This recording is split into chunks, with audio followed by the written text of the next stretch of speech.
বন্ধুরা, আজকে আপনাদের সামনে নতুন একটা ভিডিও নিয়ে চলে আসলাম। আপনারা নিশ্চয়ই জানেন, আপনার যদি রেশন কার্ড থাকে তাহলে আপনার রেশন কার্ডের সাথে শ্রমিক কার্ড কিন্তু আপনি লিঙ্ক করাতে হবে। বর্তমানে একটা ট্রেন্ডিংয়ে চলছে, রেশন কার্ডের সাথে আপনাদের আধার কার্ড কেওয়াইসি করতে হবে। তার সাথে আপনার যদি নাম নথিভুক্ত না থাকে তাহলে আপনারা শ্রম কার্ডের মাধ্যমে আপনাদের রেশন কার্ডের মধ্যে আপনার নাম অন্তর্ভুক্ত করতে পারবেন।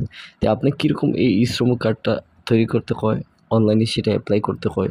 আপনার যদি শ্রম কার্ড না থাকে তাহলে আপনার কোন কোন ডকুমেন্ট লাগে আপনি এই শ্রম কার্ডে অ্যাপ্লাই করার জন্য।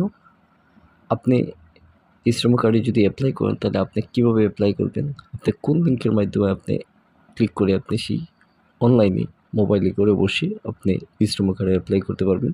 শুরু থেকে লাস্ট পর্যন্ত আজকের এই ভিডিওতে। আপনার যদি শ্রম কার্ড থাকে তাহলে আপনাদেরকে ভারত সরকার প্রতি মাসে একটা ভাতা দিয়ে দেবে। তার সাথে সাথে আপনার রেশন কার্ডের অনেক সুবিধাগুলি আপনি পেয়ে থাকবেন। তাই আপনারা আর লেট না করে আজই আপনারা অনলাইনের মাধ্যমে শ্রম কার্ডে অ্যাপ্লাই করুন। শ্রম কার্ডে অ্যাপ্লাই করতে গেলে আপনার রেজিস্টার একটা মোবাইল নম্বরের সাথে আপনার আধার কার্ডের সংযোগ থাকতে হবে। আপনার আধার কার্ডের নম্বর প্রেস করা মাত্রই আপনার রেজিস্টার মোবাইলে আপনার ওটিপি চলে যাবে। আপনি সেখান থেকে আপনার রেজিস্টার মোবাইলে ওটিপিটি সাবমিট করে আপনি এখান থেকে ব্যাঙ্ক অ্যাকাউন্ট আইএফসি কোড সহকারে আপনার ব্যাংকের ব্রাঞ্চ কোড প্রত্যেকটি আপনি ফিল আপ করে একটা শ্রম কার্ড আপনি বানিয়ে নিতে পারেন।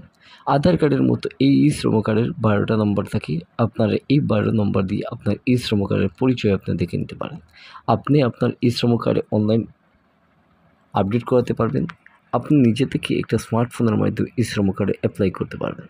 আপনি যদি এই শ্রম কার্ডে অ্যাপ্লাই করে আপনার কার্ডটা যদি বানিয়ে নেন তাহলে আপনি সরকারি অনেকগুলি সুবিধা পেয়ে যাবেন। তাই আপনারা আজই এই শ্রম কার্ডের আবেদন করুন। আবেদন প্রক্রিয়া অন্তিম পর্যায়ে চলে আসছে, তাই আজ লেট না করে অ্যাপ্লাই করতে পারেন। আশা করি আজকের এই ভিডিওটা আপনাদের কেমন লাগলো।